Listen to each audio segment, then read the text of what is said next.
sur lequel il souhaite partager ou demander un éclairage. Amen. Amen. Et c'était juste dans Lévitique, non, Lévitique. Lévitique. Ouais, Lévitique 18. Lévitique 18.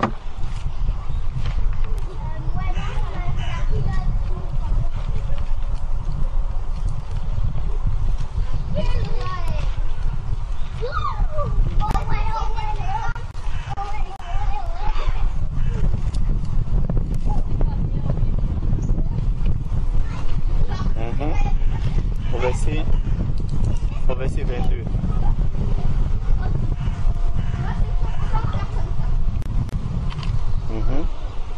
Voilà. Si je peux lire. Tu ne coucheras point avec un homme comme on couche avec une femme. C'est une abomination. Au verset 23. Tu ne coucheras point avec une bête pour te souiller avec elle. La femme ne s'approchera point d'une bête pour se prostituer à elle. C'est une abomination.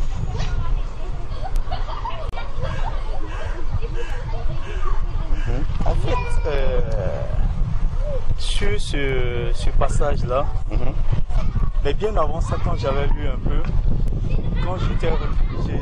bien avant de trouver ce passage, j'étais revenu sur la partie au verset 6 qui dit Nul de vous ne s'approchera de sa parente pour découvrir sa nudité. Je suis l'Éternel. Et avec toutes ces choses-là, il y a eu quelque chose qui m'avait interpellé dedans parce que aujourd'hui, on se retrouve dans une société où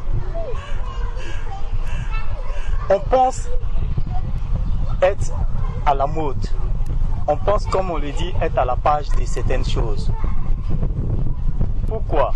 Parce qu'on voit aujourd'hui des pays, par exemple, qui légalisent encore cette histoire de coucher avec des animaux, cette histoire de dire que je peux coucher avec mon camarade homme ou même me marier avec mon camarade homme ou ma camarade femme. Pourtant, il y a encore eu des débats là-dessus, récemment encore, même aux États-Unis, parce que c'est toujours là-bas que commencent ces choses-là, dont un pâtissier avait refusé de faire un gâteau de mariage pour deux personnes, pour deux hommes qui voulaient se marier. Le problème était allé tellement loin que, si bien que c'est allé au tribunal et on lui avait donné raison. Ça a attiré mon attention sur ça. Pourquoi?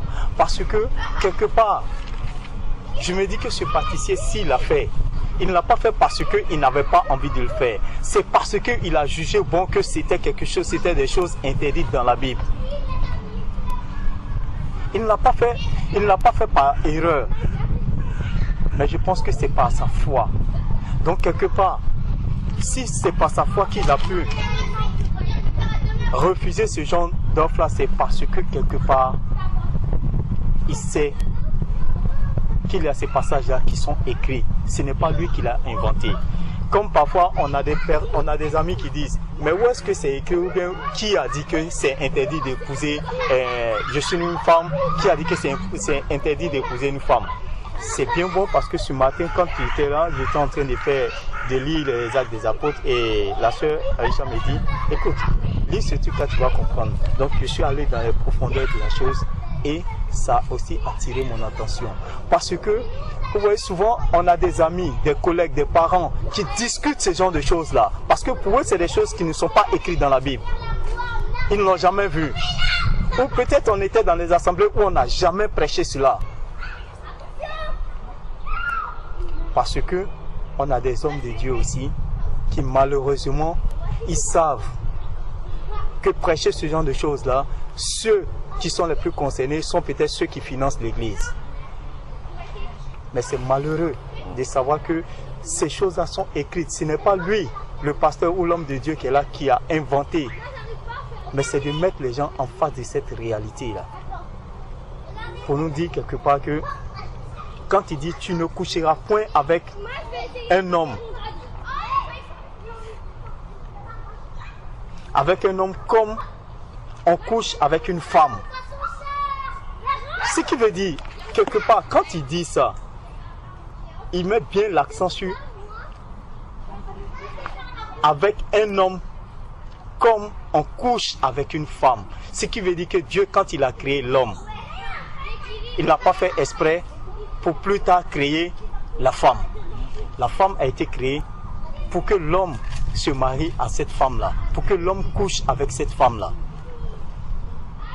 Mais comme on aime la mode, on aime tout ce qui est animal, si je peux dire comme ça, ou tout ce qui est contre la parole de Dieu, alors on va même faire le contraire de ce que Dieu a dit. Et quand il dit, il précise bien, c'est une abomination. C'est une abomination. Ce qui veut dire que c'est quelque chose qui est grave devant Dieu. C'est une interdiction.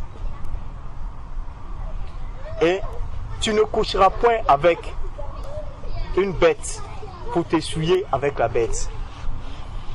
Pourtant, quand on lit dans la Genèse, à la création, quand Dieu avait créé l'homme, il avait créé tous les animaux. Il pouvait laisser l'homme coucher avec les animaux. Il pouvait même permettre à l'homme couche avec les animaux, puisque tu es au-dessus de toutes ces créatures. Mais il ne l'a pas fait. Et aujourd'hui, nous on trouve que c'est une mode de pouvoir coucher avec un animal. Encore, il dit, la femme ne s'approchera point d'une bête. Parce que malheureusement, il y a aussi des femmes aussi qui le font.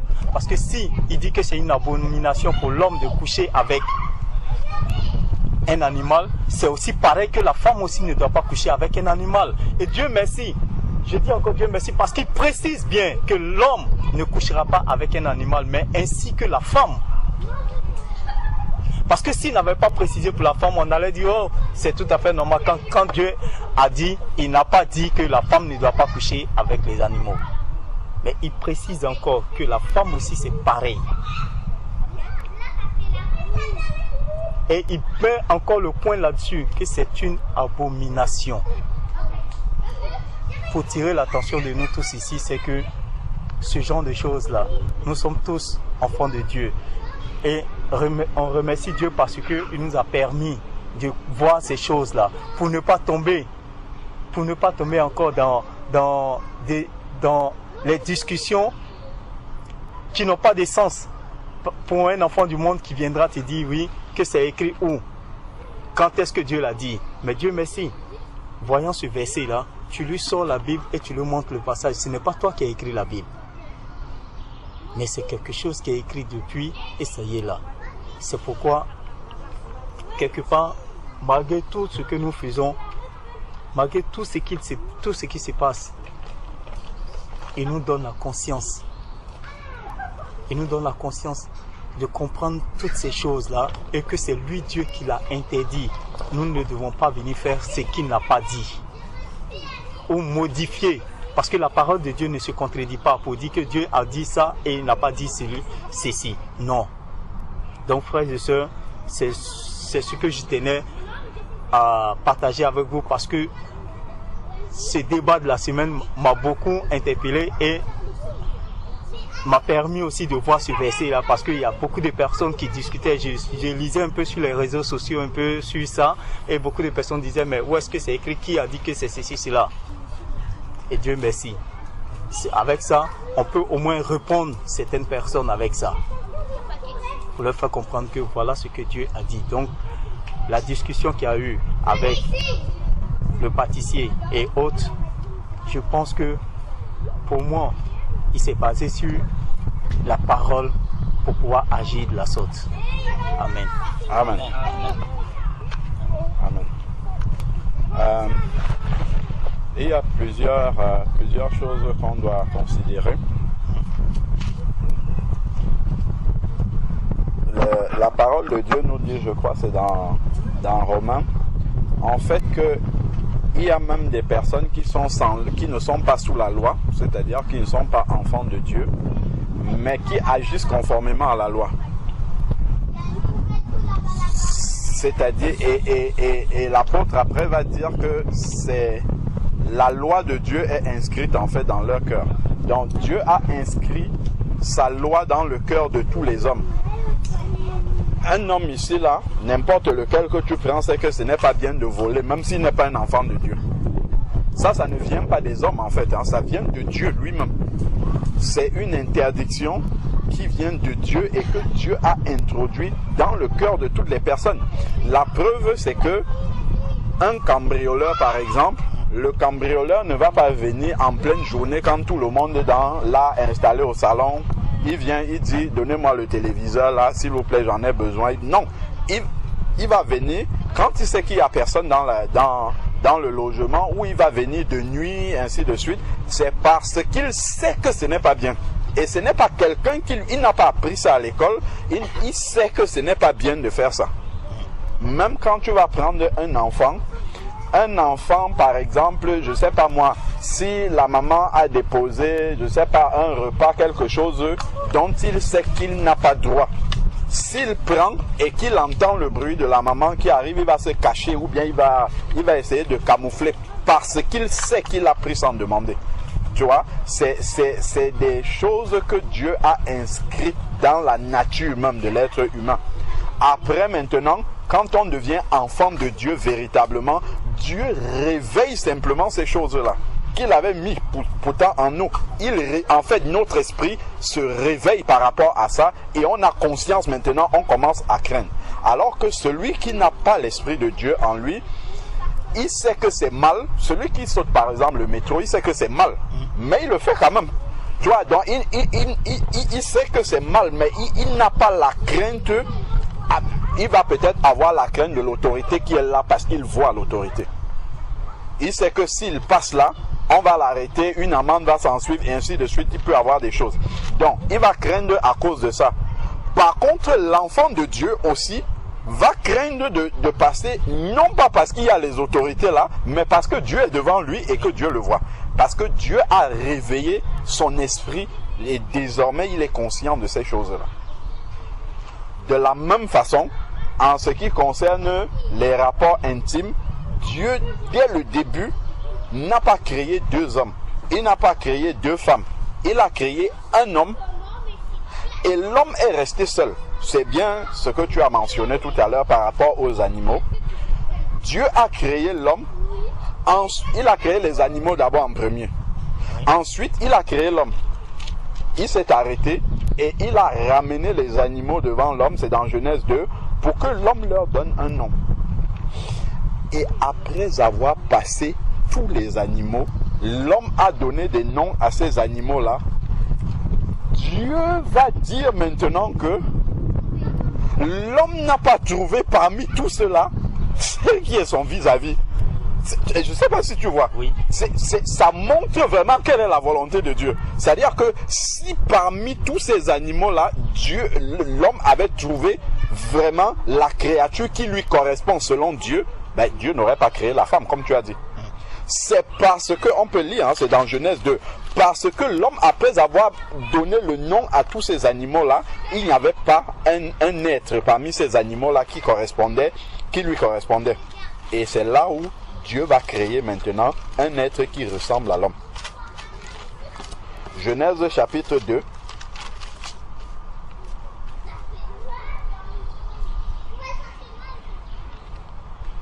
Genèse chapitre 2, verset 18. L'Éternel Dieu dit, « Il n'est pas bon que l'homme soit seul. Je lui ferai une aide qui soit son vis-à-vis. » L'Éternel Dieu forma du sol tous les animaux des champs et tous les oiseaux du ciel, et les fit venir vers l'homme pour voir comment il les appellerait, afin que tout être vivant porte le nom que l'homme lui aurait donné. l'homme donna des noms à tout le bétail, aux oiseaux du ciel et à tous les animaux des champs. Regardons ce qui est écrit là. Mais pour l'homme, il ne trouva pas d'aide qui fût son vis-à-vis. Donc après avoir vu tous les animaux, toute la création de Dieu, il n'a pas trouvé au milieu de cette création-là un être qui lui ressemble.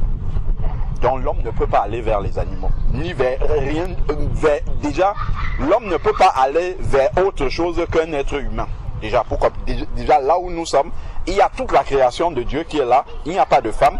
Déjà, l'homme doit déjà éliminer comme personne de qui il peut se rapprocher pour avoir de l'intimité tout ce qu'il y a dans la création jusque-là.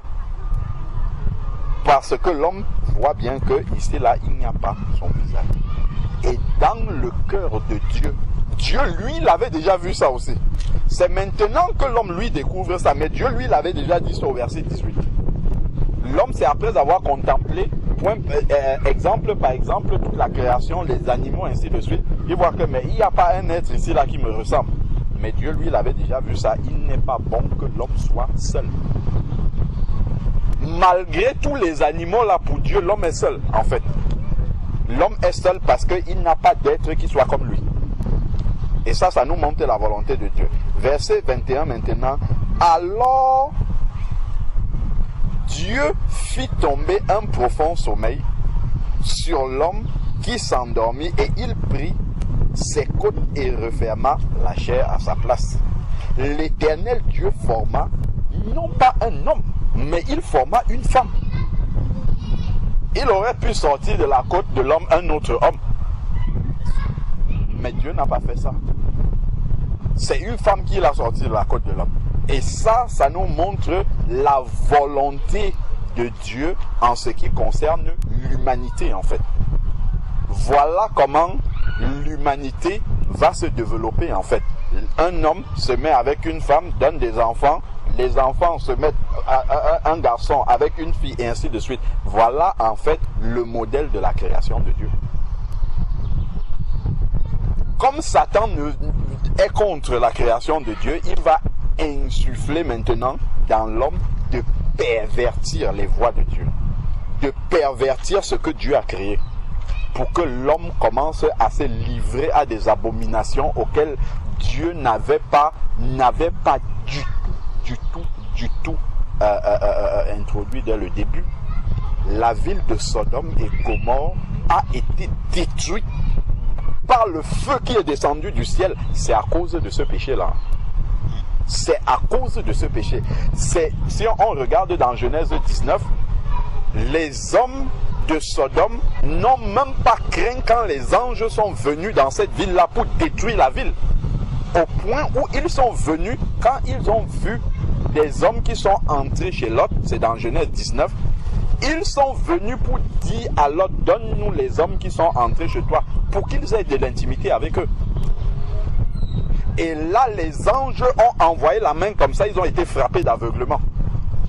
Et la ville a été consumée totalement, complètement, à cause de ce péché-là. Ça nous montre vraiment à quel point c'est une abomination devant Dieu, au point où Dieu a rasé. Quand le feu descend comme ça, ça consume tout, il ne reste même pas une trace de ce pays-là. Nous savons juste qu'il a existé parce que c'est écrit dans la Bible. Dieu a rasé tout, il a enlevé tout, même la racine de ces êtres. Aucun n'est resté de là-bas, aucun. Dieu a rasé tout ce pays-là à cause de ce péché. Donc, voilà déjà comment Dieu montre sa volonté dès le 2e chapitre du livre de la Genèse.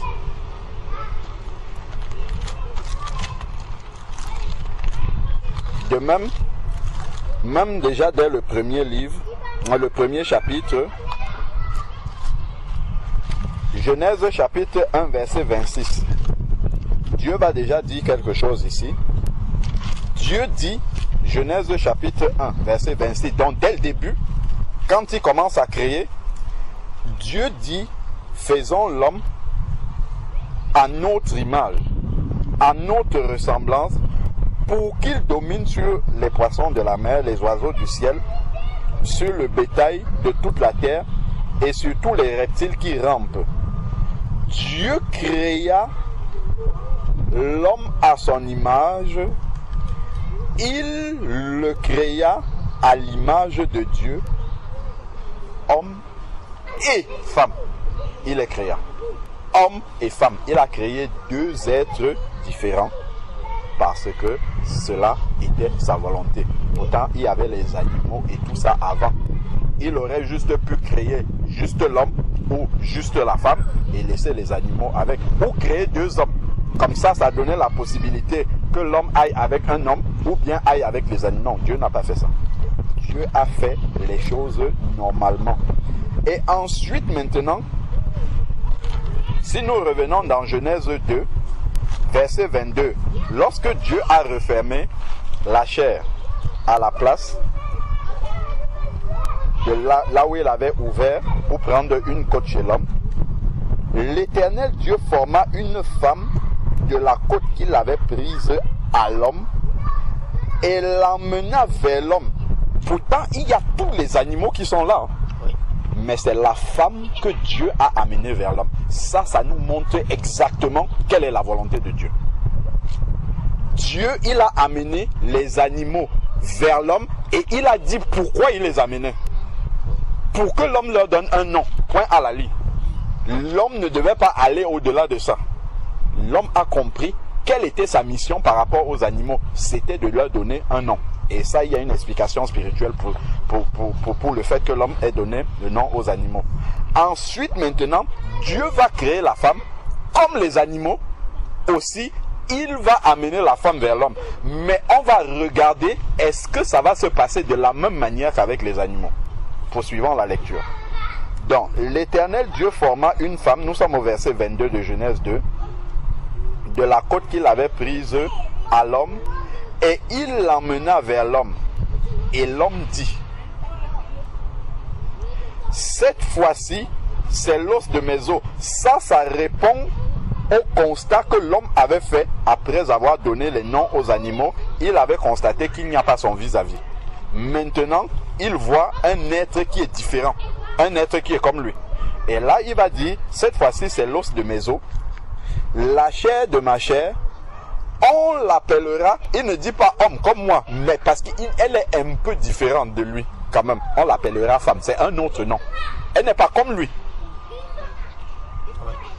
Tout de suite, et c'est important de comprendre que l'homme a été créé à l'image de Dieu. Donc quand Adam agit, c'est comme si c'est Dieu qui agissait lui-même.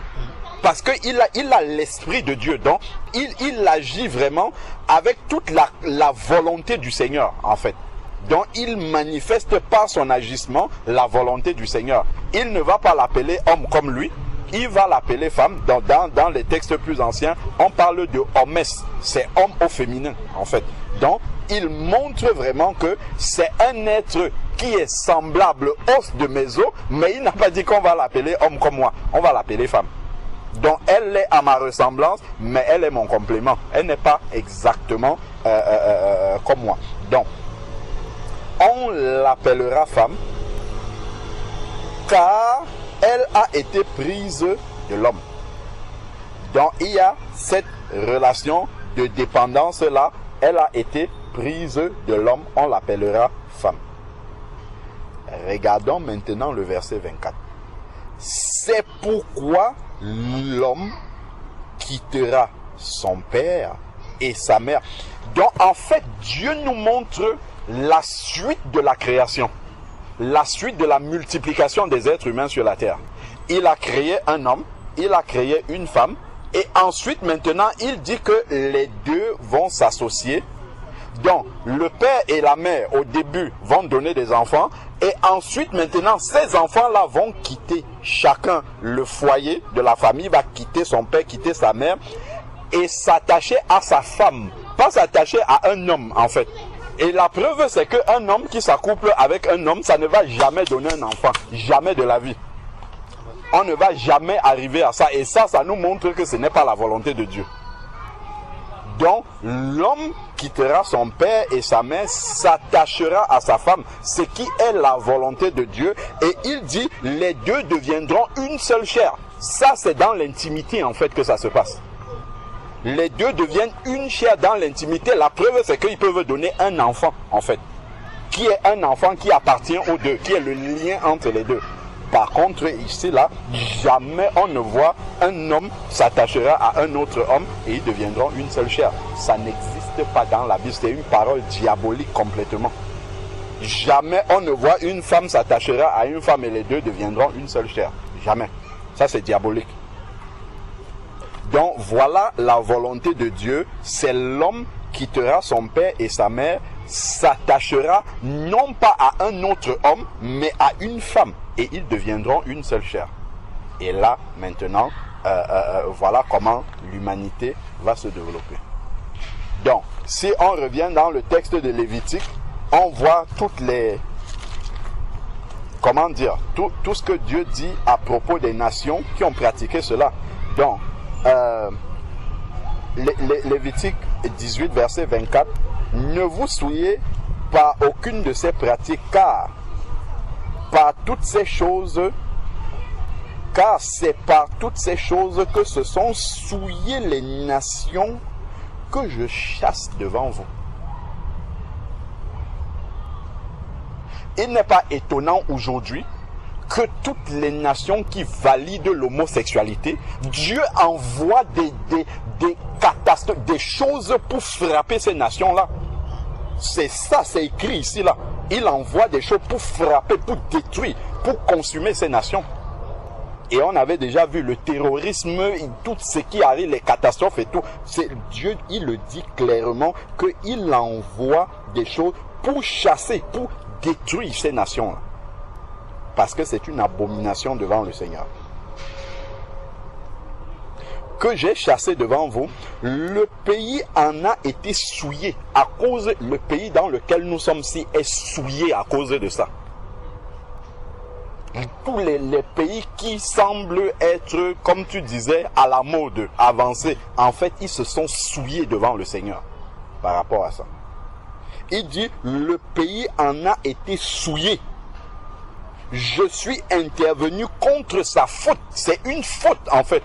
C'est un péché. Le synonyme de faute là, c'est un grave péché devant le Seigneur, tel que tu l'as dit. Et le pays a vomi ses habitants. Quand tu regardes le Bataclan, je sais pas moi, le Charlie Hebdo, ce sont ces choses-là qui sont en train de s'accomplir. Hein. Le pays, le Seigneur est en train de décimer.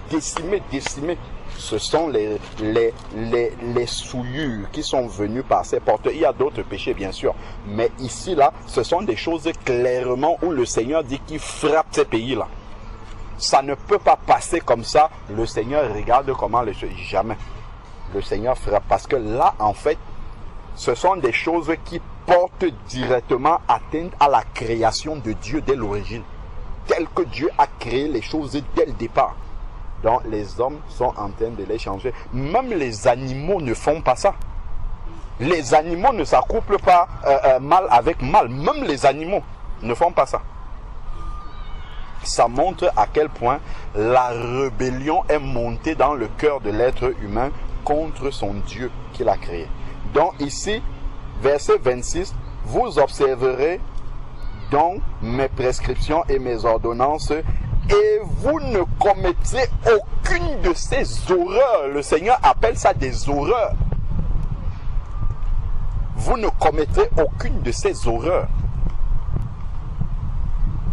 Donc même quand nous sommes dans n'importe quel milieu, les gens commencent à parler d'homosexualité. Si tu te prononces, on va dire que tu es homophobe et tout. Il faut assumer ça. Il faut leur dire que c'est une abomination devant le Seigneur.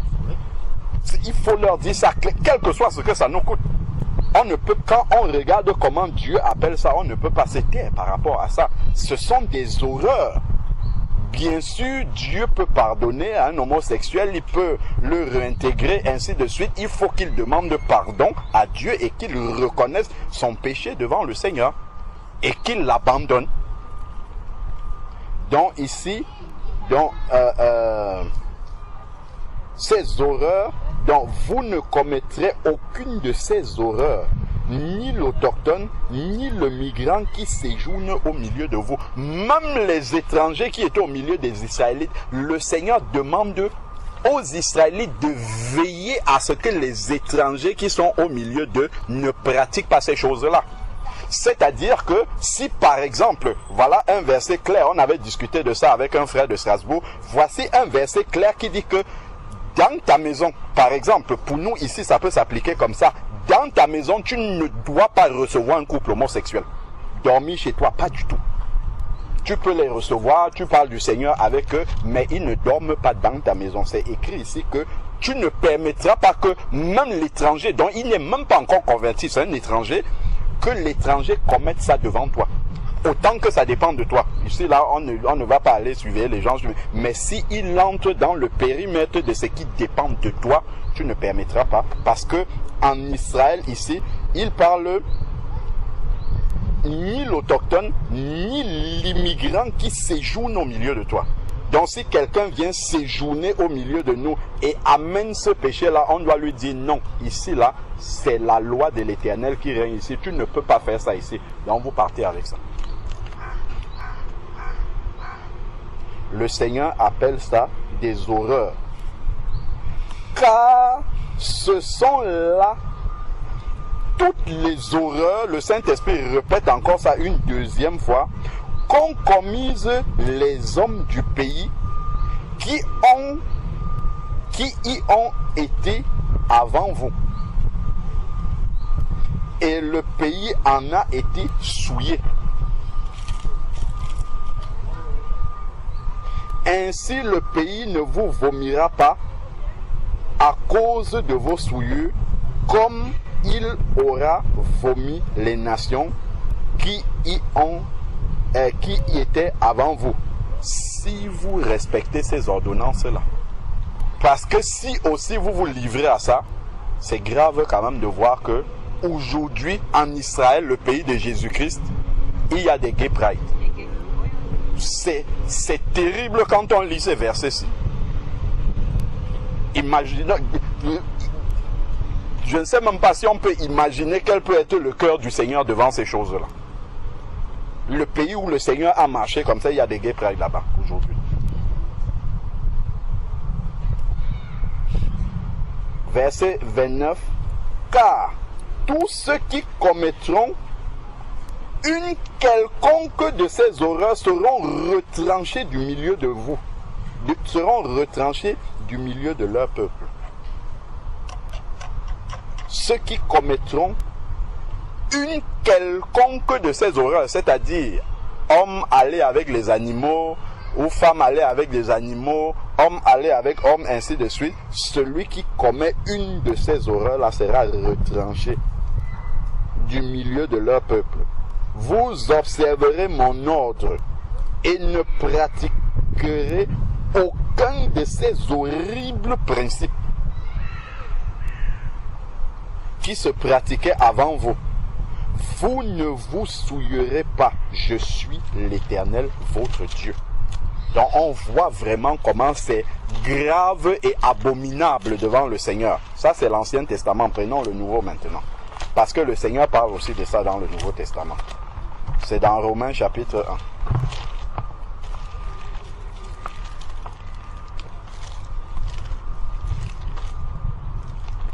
1. Romains chapitre 1.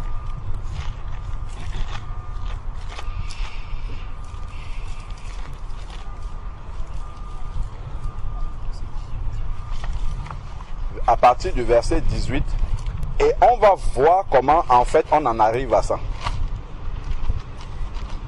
Comment progressivement l'homme va donner à Satan l'occasion de mettre une telle pensée abominable dans son cœur.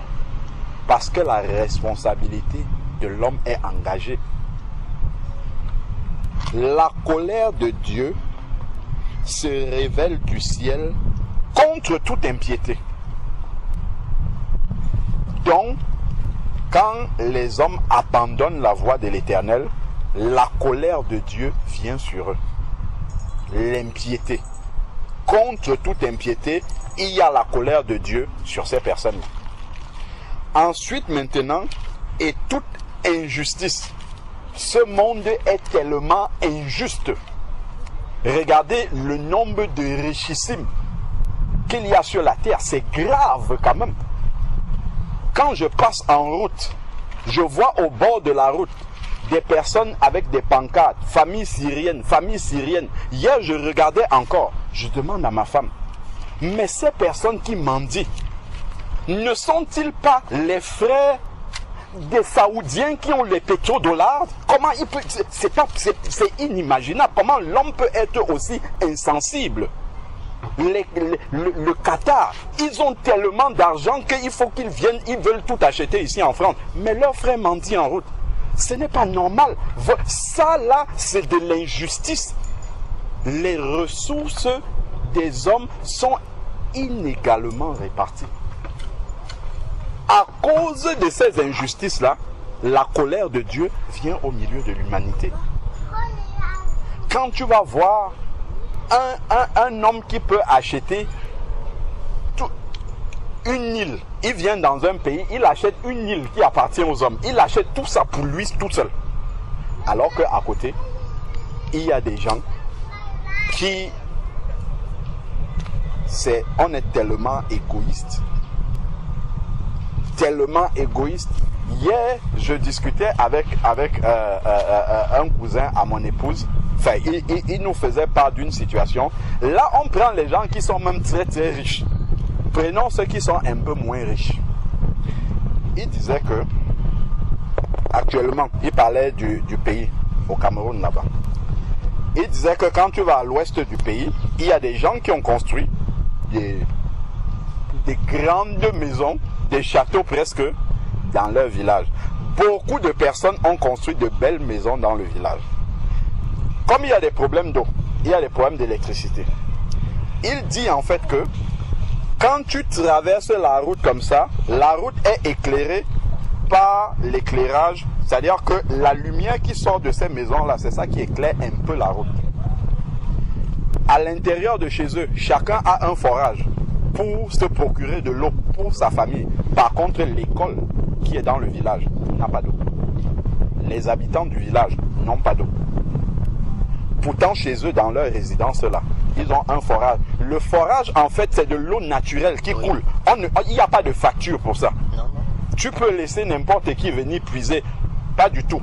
Ils vont utiliser ça pour eux, sans que les personnes qui sont à côté de là puissent en bénéficier. Ça, en fait, c'est de l'injustice qui est dans le cœur de chaque être humain. Ce ne sont même pas seulement ceux qui sont tellement... Chaque être humain, ce sont des injustices comme ça.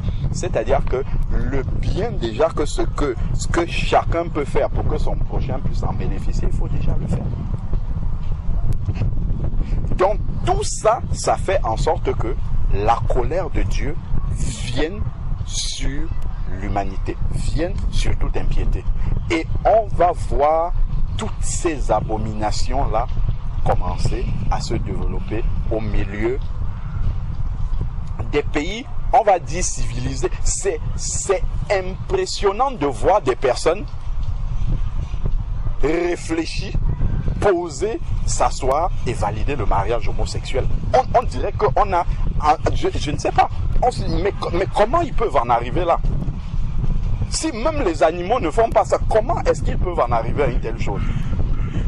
C'est en fait parce que le cœur de l'être humain a rejeté son Dieu. C'est ça la véritable raison. Ça part de là. C'est parce que l'homme a rejeté son Dieu. Le pays dans lequel on est, ils ont dit, nous sommes laïcs. Je pensais que laïque, en fait, ça veut dire que chacun peut pratiquer sa foi. Non. En fait, laïque, ça veut dire Dieu dehors. C'est ça que ça veut dire. En quelques mots. En une phrase, c'est ça. Ça veut dire Dieu dehors. On ne veut pas de toi ici. Et ça entraîne tout ce que nous voyons là aujourd'hui. Ça amplifie, en fait, les inégalités. Ça amplifie l'indifférence les uns des autres. Ça amplifie vraiment le rejet du prochain. Je vois par exemple, quand je vais déposer les enfants le matin, Nous arrivons devant l'école, je gare la voiture. En fait, il y a un monsieur qui habite juste devant l'école. Devant l'école, en fait, il a un parking qui est là.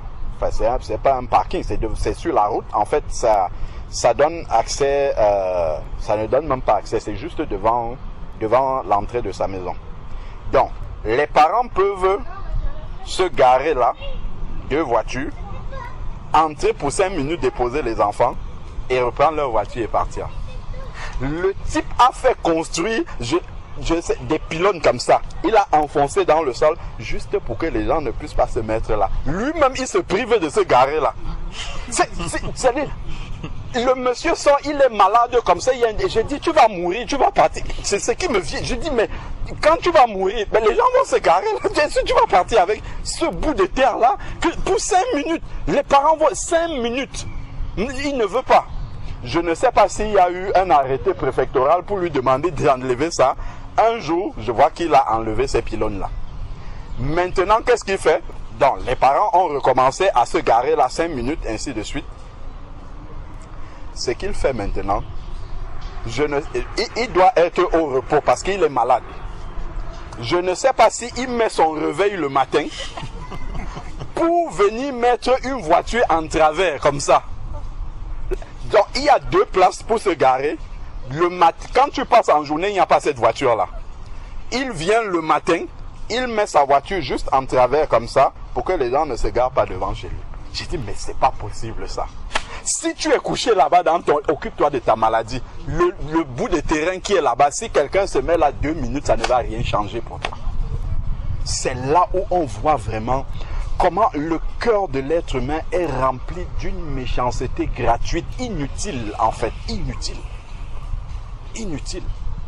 Ça fait que l'homme ne peut pas vivre en harmonie. Ça, c'est la première chose que Dieu amène dans la vie de l'être humain. C'est de voir ton prochain comme toi-même.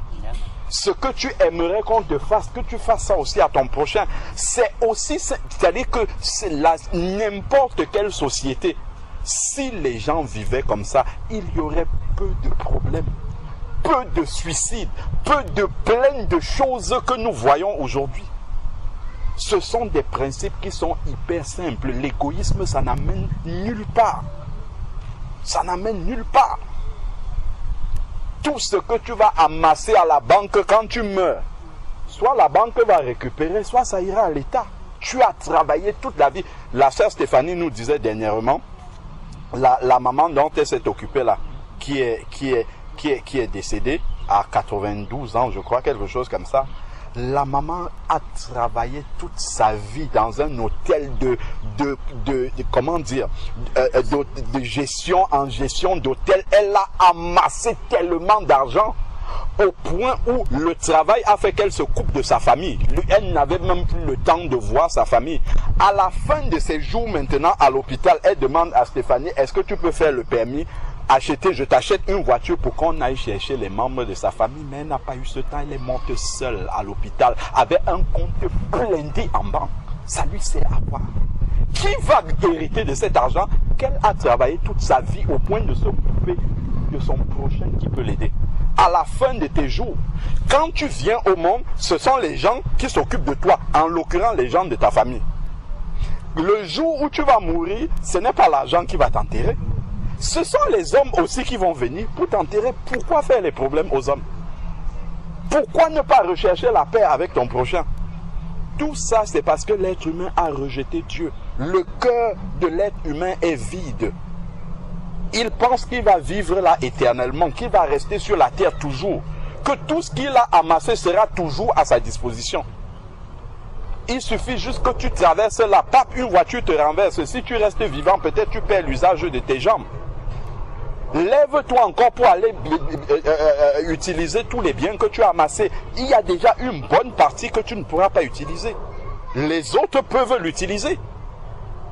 Quand tu es couché sur ton lit de maladie à la fin de tes jours là, comme le frère disait quand il était à l'hôpital, quand le papa partait, la carte bancaire qui est là maintenant, qui peut l'utiliser? C'est ceux qui sont debout, qui sont valides, qui peut utiliser. Celui qui a passé toute la vie à garder sa carte bancaire, utilise alors maintenant à ce moment-là. Pas du tout. Tu es obligé, si tu peux même encore t'exprimer, appeler quelqu'un, prends ma carte bancaire, voici, je t'en supplie, voici le code, va faire ceci. Mais la personne peut dire, il prend le code, il fait ce qu'il veut. Avec qu'est-ce que tu vas lui faire? Tu ne vas rien lui faire. Donc si tu as passé le temps à détruire tes relations avec ton semblable, ben à la fin de tes jours, quand tu vas crier à ton semblable, il n'y a pas ton semblable, tu partiras seul comme ça. Et ça, l'être humain, en fait, à cause du rejet de Dieu, oublie en fait toutes ces choses-là. La simplicité, comme il oublie toutes ces choses-là. Mais un jour, Dieu te met au pied du mur par rapport à ça. Et il te fait réaliser que ton prochain à qui tu fais des méchancetés tous les jours, tu auras besoin de lui. Ce n'est pas un chien qui va venir pour aller te faire des courses. Lorsque tu seras à la fin de tes jours, peut-être même, ou même pendant de ton vivant, tu peux être atteint d'une maladie, ou même pour aller à la selle. Il faut qu'un être humain vienne te prendre pour aller te poser là-bas. Un animal ne va jamais pouvoir le faire. Jamais. Il n'y a qu'un être humain qui a un cœur aussi d'être humain qui va accepter de venir le faire pour toi. D'où justement rechercher la paix. La paix, autant que cela dépend de nous, nous dit la parole de Dieu, recherchez la paix avec tous les êtres humains, autant que cela dépend de vous. Déjà parce que nous ne savons pas à quel moment tu auras besoin de X ou de Y dans ta vie. Il ne faut pas brouiller les relations les uns avec les autres. Donc nous sommes juste en train de commenter ici que toute injustice, il y a la colère de Dieu à cause de l'injustice. Et là nous étions en train de détailler comment le monde dans lequel nous vivons est injuste. Et nous pouvons voir l'injustice loin, comme si c'est juste les riches qui étaient injustes. Mais nous-mêmes, dans les choses pratiques quotidiennes, on pratique tellement d'injustice. Tellement d'injustice. Et la Bible dit que la colère de Dieu vient là-dessus. Qui retient la vérité captive. Donc, car, nous sommes au verset 19, ce qu'on peut connaître de Dieu se manifeste pour eux, car Dieu le leur a manifesté. Dieu n'a pas caché aux êtres humains qu'il existe. Quand tu te lèves, tu vois le soleil se lever.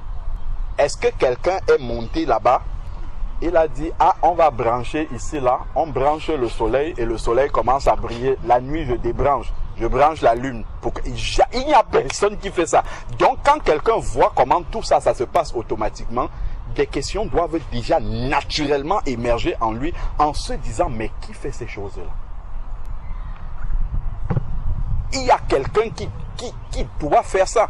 Si pour que, quand je suis dans ma maison, pour que la lumière, le soir, si je n'allume pas, la pièce va être noire complètement.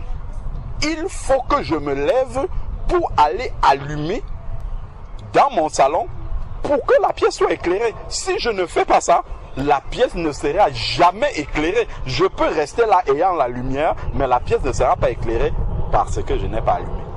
Mais de même, le soleil là ne peut pas sortir si quelqu'un ne le fait pas sortir. Ce n'est pas possible que ça soit naturel comme ça. Donc il y a quelqu'un au-dessus. L'être humain doit déjà... Il regarde ce qui se passe dans son propre quotidien là et il ne peut pas s'imaginer que tout ce que nous voyons dans la nature là se fasse comme ça sans que personne ne fasse ces choses-là. Donc il y a quelqu'un qui fait ça. Il doit commencer à se demander qui est celui qui fait ces choses-là et commencer à poser des questions. Et c'est comme ça que Dieu va l'amener justement à le connaître. Amen.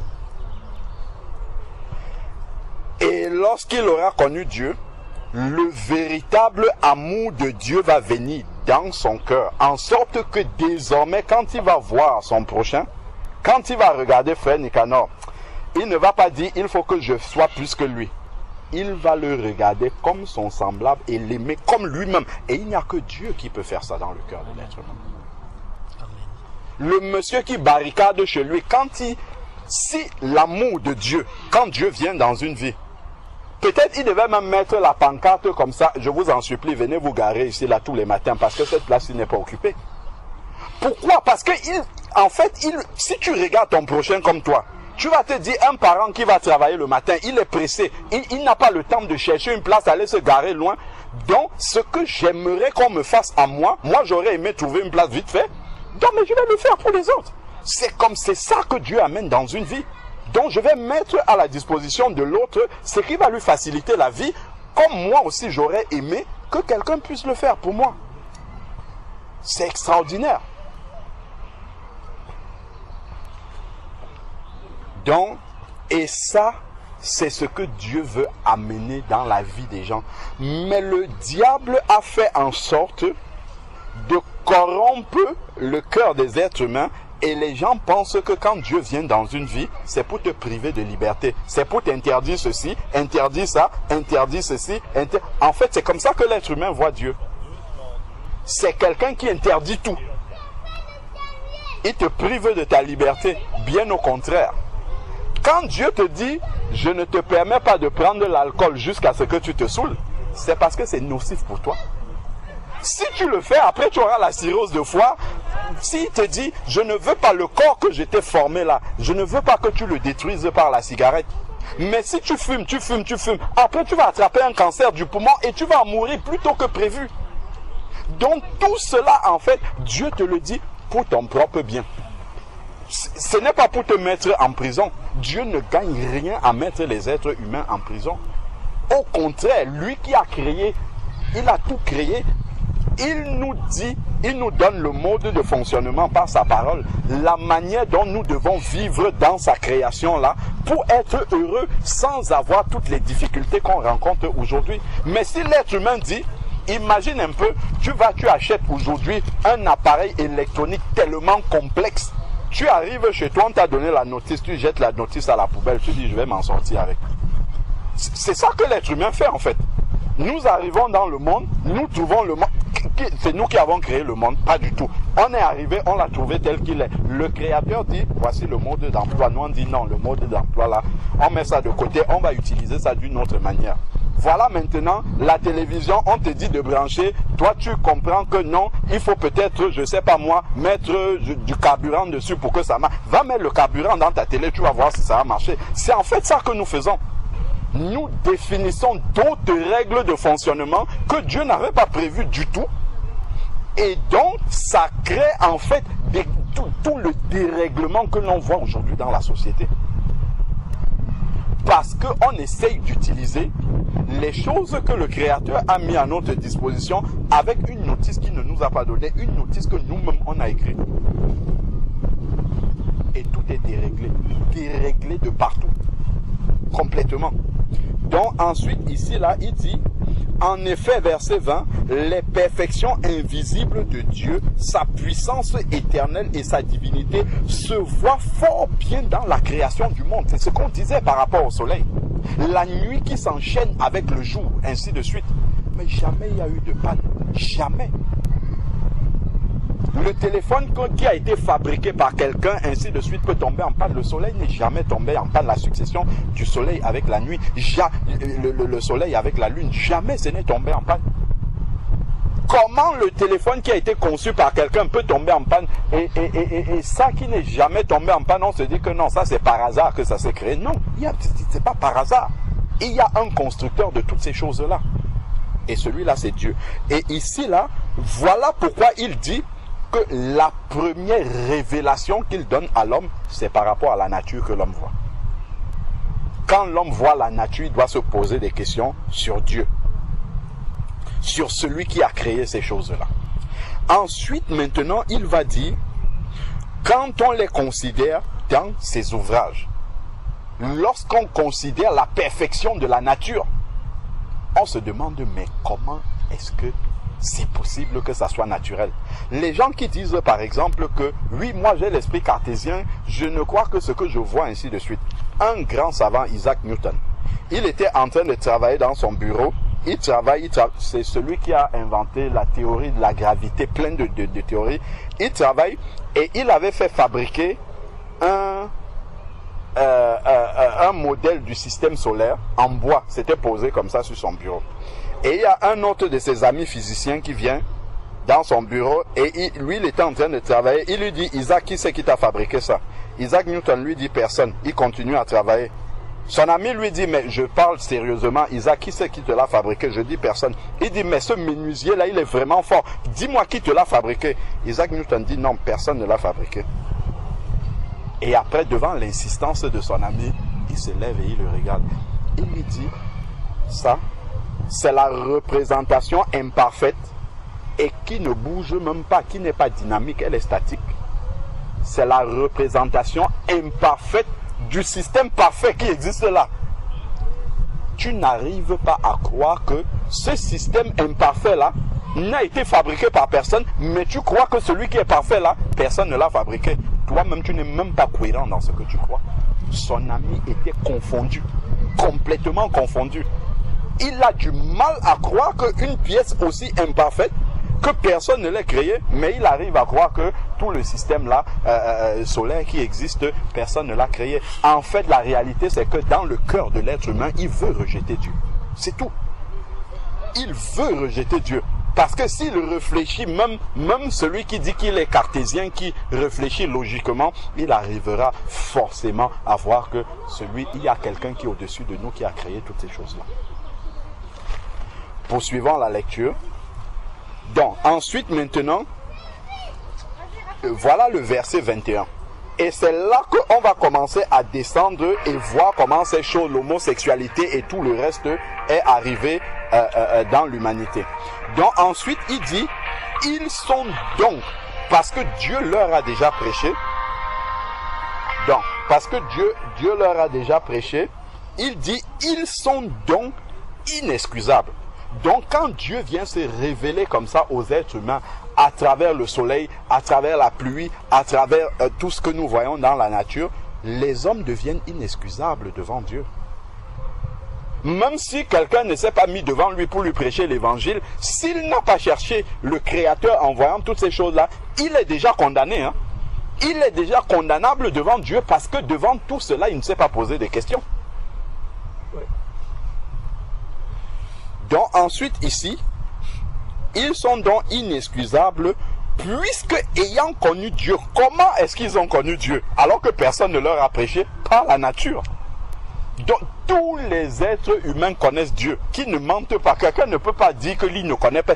Tout le monde connaît Dieu. C'est juste qu'il le rejette. Tout le monde, à travers la nature que nous voyons, tout le monde sait qu'il y a un être suprême et a déjà pris une décision dans son cœur, ou bien de le chercher, ou bien de le rejeter. Quand tu dis déjà, je ne vais pas chercher, je ne vais même pas me poser des questions sur qui a créé ça, ainsi de suite, immédiatement dans ton cœur, en fait, tu as déjà rejeté Dieu.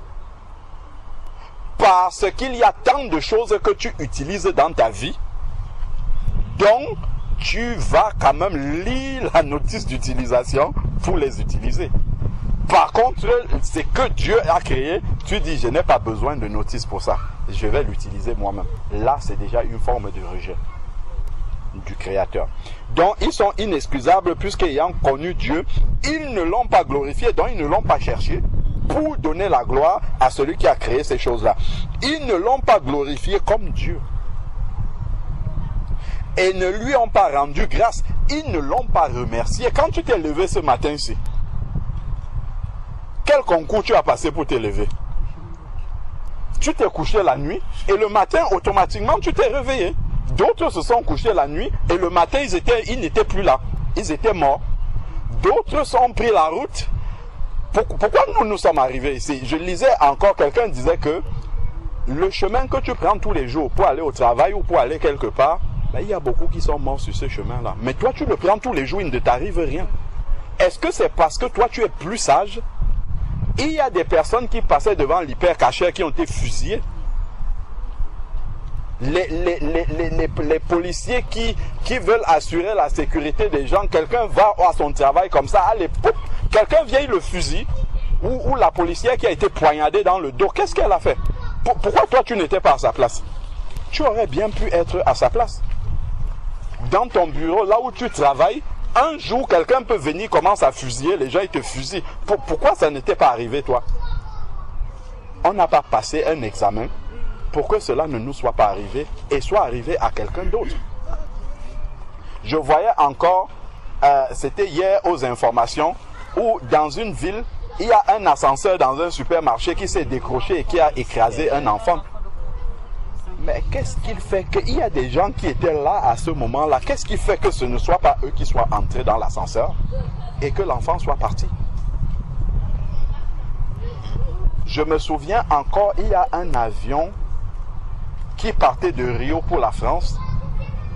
J'ai oublié comment on appelait ce vol-là, qui s'était écrasé. Et j'avais écouté un professeur d'université, il était professeur à l'université de Montpellier et il devait prendre ce vol-là parce qu'il avait un cours à assurer. Et donc il était venu, il a insisté, parce qu'il était en retard, donc il ne pouvait pas rattraper le vol. Il a insisté pour qu'on retarde l'avion parce que c'était important qu'il soit là. On lui a dit non, ils ont refusé catégoriquement. Quand il est resté, il a appris le crash de l'avion, il était glacé. Il insistait pour être dans cet avion.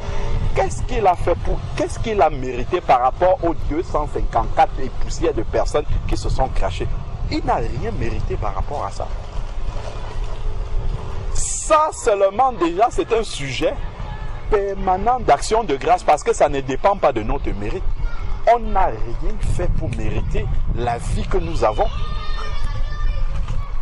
D'autres personnes dans certains pays, vas-y t'asseoir comme ça, tu ouvres une Bible au Pakistan ou en Iran, tu vas voir ce qui va t'arriver. Les minutes qui vont suivre, tu seras en morceaux déjà. Quelle grâce nous avons d'être assis là et de parler librement sans que personne ne vienne nous déranger. Tout ça, ce sont des sujets d'action de grâce. Dis merci au Seigneur. Tu te lèves le matin, tu vas prendre les transports, tu vas au travail, tu reviens, il ne t'arrive rien. Tu penses que tu as mérité, c'est normal que ça soit comme ça. Tu es en santé, tu marches sur tes deux pieds à côté de toi, tu vois les gens comme poussent sur le fauteuil roulant, tu peux prendre ta main comme ça et amener la nourriture jusqu'à ta bouche alors qu'il y a des gens qui attendent qu'on les nourrisse. Il y a une soeur, une fois qui rendait un témoignage, elle travaillait chez des personnes âgées et elle disait qu'elle s'occupe d'une maman où elle doit tout lui faire, ramener la nourriture dans sa bouche et ainsi de suite. Et elle dit que parfois même, il y a la bave comme ça qui coule sur la bouche de la maman, ça reste là. La maman veut que ça parte, mais si la maman va attendre jusqu'à ce qu'elle vienne au travail pour faire ça. Nous, on peut le faire à tout moment. Quelle grâce! Mais on pense que ça, c'est normal que ce soit comme ça. C'est une grâce en fait, parce qu'on n'a pas mérité ça. Si tu avais fait un concours, tu avais été plus que les autres, oui, tu pouvais dire, ok, je mérite ce qui m'arrive. On ne mérite rien de tout ça. D'où justement, nous devons être reconnaissants au Seigneur à tout moment de la grâce que nous avons. Si tu n'as pas un travail, tu as au moins la santé. Si tu n'as pas la santé, tu as au moins, je ne sais pas moi, un mari ou une femme à côté de toi ou un enfant qui peut s'occuper de toi. Si tu n'as pas ça, Dieu t'a donné autre chose. Ainsi de suite. Apprenons à être reconnaissants sur ce que Dieu nous a déjà donné. Plutôt que de se morfondre sur ce qu'il ne nous a pas donné et que nous aurons aimé. Nous ne savons pas s'il nous donnait ça, c'est qu'il ne devait pas nous donner. Ça, c'est ce qu'on ne sait pas. Ça se trouve, tu aurais eu, je ne sais pas ce que tu convois dans ton cœur, mais Dieu t'aurait enlevé autre chose que tu as maintenant, qui t'est indispensable, mais dont tu n'as pas conscience que c'est indispensable. C'est quand Dieu va te l'enlever, pendant quelques heures ou quelques minutes, là, ça va te remettre les pendules à l'heure. Tu vas comprendre que, hey, en fait, j'ai cette chose-là. C'est vraiment, si Dieu me l'enlève, donc je préfère qu'il me donne ça et que je n'ai pas autre chose. On va mieux apprécier ce qu'on a déjà. L'ayant connu, ils ne lui ont pas rendu grâce. Ça, c'est l'orgueil qui est dans le cœur de l'être humain. L'être humain veut toujours démontrer qu'il a réussi ceci parce qu'il a fait des efforts, il a fait ceci pour... Non, il n'a rien mérité. Rien du tout. Quand Météo France se met, ils disent il va pleuvoir, il va faire ceci, ils ont demandé à celui qui a créé la pluie. Non, pas du tout. Ils ne disent pas s'il plaît à Dieu, il pleuvra. Non. Ils peuvent dire il va pleuvoir. Dieu dit c'est le soleil qui va sortir. Il peut dire l'été sera chaud, il pleut tout l'été. C'est Dieu qui décide de ces choses-là. Parce que l'homme n'est pas humble pour dire ah, il y a quelqu'un, ok, nous on prévoit ceci, mais sachez que toutefois, il y a quelqu'un d'autre qui décide de cela. Peut-être d'après ce que nous on voit, ça pourra être comme ça. Mais au final, c'est si Dieu veut. Si la volonté de Dieu est qu'il fasse chaud, il fera chaud. Mais comme l'homme est tellement orgueilleux, en plus dans le pays où nous sommes, on a dit, vous ne parlez pas de Dieu du tout, du tout. Dans certains pays, quelqu'un peut même exprimer sa foi, mais ici, même sorti comme ça, s'il plaît à Dieu, si Dieu, non, ça n'existe pas. C'est proscrit dans le langage. Même les enfants à l'école maternelle déjà, on leur dit, on ne parle pas de Dieu ici. Voilà ce qu'ils appellent la laïcité. On ne parle pas de Dieu. Ça veut dire qu'on l'a mis à la porte. Quand tu mets le Créateur à la porte, utilise maintenant la force que toi tu as pour pouvoir t'en sortir. Et on voit comment l'homme est limité. Il y a tellement de mauvaises choses parce que l'homme ne sait pas gérer. Il ne sait pas gérer la vie que nous avons là. Il ne sait pas gérer.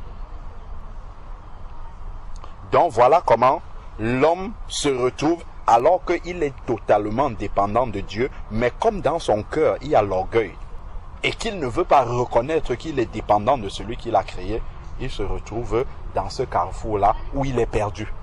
Il commence à agir pire que les animaux. C'est de là que nous sommes partis. Le frère a ramené le sujet de l'homosexualité et de comment on a la zoophilie. C'est de là qu'on est parti. Et nous sommes en train de voir dans la parole de Dieu ce qui a conduit l'homme en fait à ces abominations. C'est le cœur mauvais de l'homme. C'est le rejet de Dieu dans le cœur de l'homme. C'est ça que nous sommes en train de lire. Pour montrer comment l'homme en est arrivé à ce point-là. Et nous prions pour que chacun d'entre nous à son niveau puisse éviter ces injustices, toutes ces choses-là qui font en sorte que nous en arrivons là. L'individualité, ainsi de suite. L'individualisme, autant pour moi. Donc ensuite, maintenant, il dit, donc, ayant connu Dieu, Dieu prêche par la nature, tous les êtres humains sont censés le savoir, ils ne l'ont pas glorifié comme Dieu. Ils ne lui ont pas rendu gloire. Et ensuite, ils ne lui ont pas rendu grâce. C'est de ça qu'on était en train de parler. Là, on a cité quelques grâces naturelles que Dieu nous donne. Le souffle de vie, le travail, si tu travailles, une famille, une femme, des biens comme ça que Dieu nous donne alors qu'on n'a pas mérité ça du tout. Ce qu'on méritait, c'est autre chose que ça.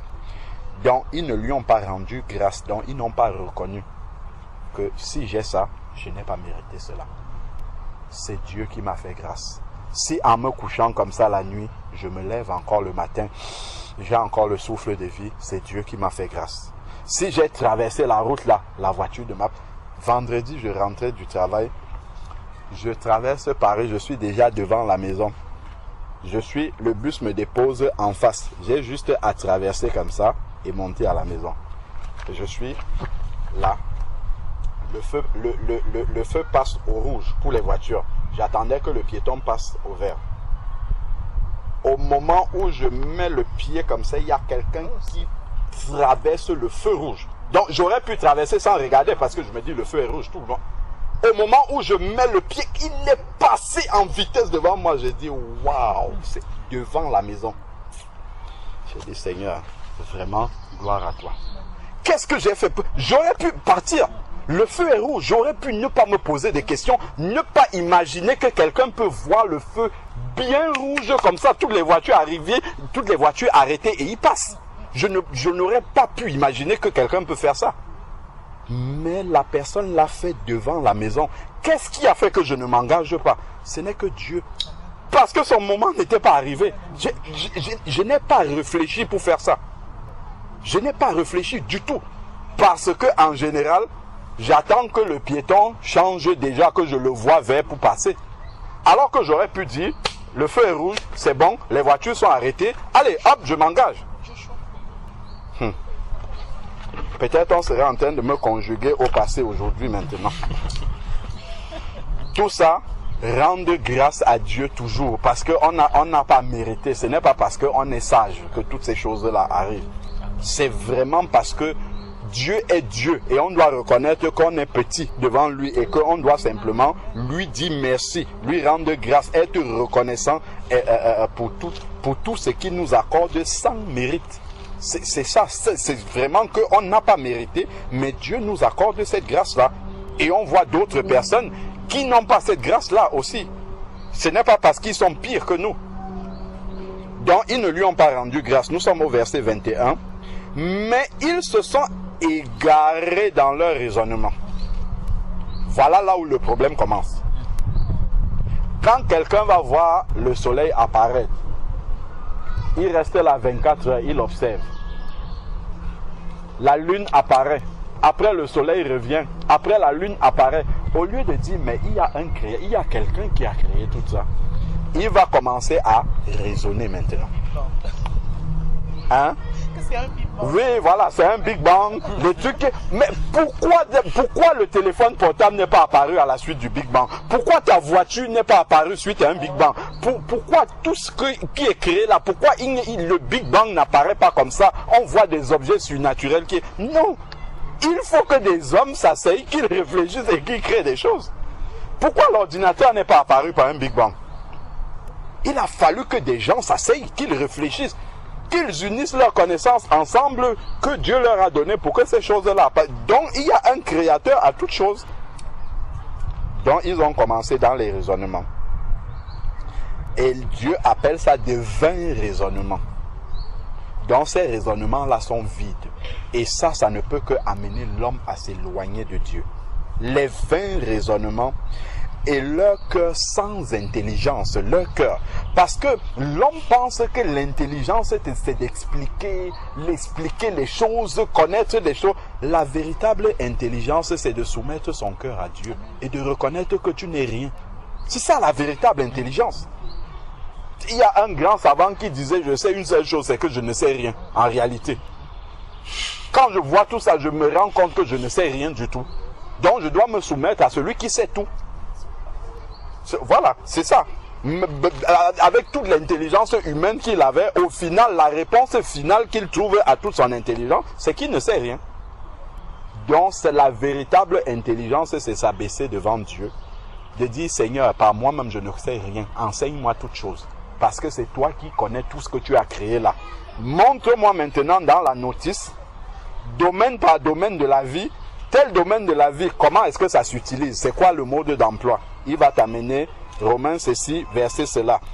Telle autre chose, c'est quoi la notice? Va dans Apocalypse ceci, ainsi de suite, c'est tout. C'est aussi simple que ça. Le jour où ton téléphone est en panne, tu as un Nokia, c'est Nokia que tu vas appeler. Le jour où ton BlackBerry est en panne, c'est BlackBerry que tu vas appeler. Le jour où tu as un problème dans la vie, tu commences à chercher la solution par toi-même. Il faut aussi aller voir le créateur de cette vie-là pour lui dire, toi qui as créé, je suis dans telle situation, si c'est le mariage qui ne va pas, si c'est le travail qui ne va pas, il y a ça qui ne va pas, comment je fais dans cette situation-ci? On retourne, mais l'homme il va rejeter cette solution-là. Et il va essayer de trouver des solutions par lui-même. C'est ça l'orgueil qui est dans le cœur de l'être humain. Et c'est ça, ces vains raisonnements-là, c'est ça qui conduit l'homme, comme la parole le dit, à s'égarer en fait. Et il s'égare jusqu'à ce qu'on atteigne les horreurs, les abominations qu'on a citées au début du message, qu'est l'homosexualité, la zoophilie et tout le reste là. Donc, ici là, il est dit, et leur cœur sans intelligence a été plongé dans les ténèbres.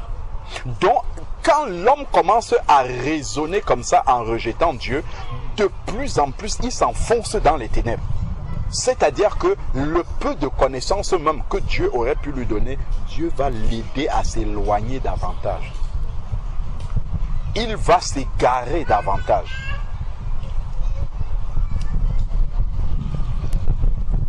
Donc ensuite, ici, là, leur cœur sans intelligence a été plongé dans les ténèbres, dans le noir, se vantant d'être sage. Voilà, les hommes veulent tout expliquer. Ah, il y a ceci, il y a cela, on maîtrise ceci, on maîtrise cela. Après, quand Dieu commence à les surprendre, eux-mêmes, ils ne savent, ils commencent à taper la bouche, ils ne savent plus quoi dire. Quand on a prévu la pluie toute la semaine et qu'il fait chaud toute la semaine, ils commencent à taper la bouche, ils ne savent plus ce qu'ils vont dire. On a prévu que là, ça va être chaud, on voit les inondations, ainsi de suite. Ils ne savent plus quoi dire. Au lieu de dire, on s'est trompé, on va se retourner maintenant vers celui qui lui dit la vérité par rapport à ces choses-là. L'homme va toujours essayer de raisonner, de trouver des raisons, ainsi de suite. C'est ça, hein? Raisonner. Il trouve des raisons qui n'existent pas. Donc ensuite, maintenant, verset 22, se vantant d'être sages, ils sont devenus comment? Fous. L'homosexualité, on appelle ça le progrès. L'émancipation de la femme, on appelle ça le progrès. Alors qu'ils sont en train de régresser tellement. On regarde les pays où on a donné la place de la femme, la place de l'homme, chacun a sa place, bien organisé. On dit que ce sont des pays aérés. C'est-à-dire que et celui qui dit ça, il est sûr que lui, il est sage, en fait. Et Dieu dit qu'il est fou. C'est la folie, en fait. Ce qui paraît sage aux hommes est folie pour Dieu. Et ce qui est folie, justement, ce qui est sage pour Dieu, c'est folie pour les hommes. La croix, la prédication de la croix est une folie pour les hommes. Il rajoute qui périssent. C'est une folie pour ceux qui périssent. Donc, ils sont devenus fous. Donc, tous les chefs d'État qui s'associent là, on voit un pays qui n'a pas encore légalisé l'homosexualité. On dit que ceux-ci sont arriérés. C'est eux qui sont dans la vérité. Ceux qui ont accepté ça, ce sont des fous qui sont assis là, en fait. Mais les êtres humains, on les adule tellement, on dit waouh! Les présidents de la République, ils sont tellement sages. Regardez les décisions qu'ils prennent. Des décisions de fous. Selon la parole de Dieu, ce sont des décisions de fous, en fait. On devait dire, mais quelle folie, ils sont tellement fous. Mais comment des gens peuvent être comme ça? Les gens, waouh, quelle sagesse, quelle intelligence. Alors qu'ils sont en train de regresser pire que les animaux même. Pire que les animaux. Même les animaux sont mieux, sont plus sages en fait que les hommes qui gouvernent là maintenant. Pas seulement ceux qui gouvernent, même ceux qui sont administrés, puisqu'ils sont contents de faire toutes ces abominations-là, quand on leur donne justement le droit de le faire. Donc, ils ont remplacé, quand tu ne reconnais pas Dieu comme étant Dieu, le Créateur, forcément, tu vas le remplacer par autre chose. Parce que Dieu a créé le cœur de l'être humain avec un vide. Il y a un vide dans le cœur de l'être humain que nous tous, c'est Dieu qui nous a créés. Et Dieu nous a créés avec un vide en nous. Le vide là ne peut être comblé que par Dieu, c'est tout. Tu mets autre chose là-bas, le vide va toujours se ressentir. Mais l'homme essaye de combler ça avec plein de choses. Il pense que ça va se remplir. Plus il met, il y a toujours le vide. Il met, il essaye. Il essaye. Jamais il n'est heureux. Jamais. Il est heureux. Jamais il n'atteint le stade où il dit je suis satisfait. C'est bon maintenant. Je suis heureux. Non. Il va toujours courir après ce bonheur tant attendu. C'est parce qu'il a rejeté Dieu. Le vide là, il essaye de le combler, mais il n'y arrive pas. Donc, ils ont remplacé la gloire de Dieu, du Dieu incorruptible, par des images représentant l'homme corruptible. Voilà maintenant les choses qui commencent. Quand tu regardes le soleil, tu regardes la lune se succéder, tu comprends que ça ne peut pas être par hasard. Il y a quelqu'un qui l'a créé. Comme tu ne le vois pas,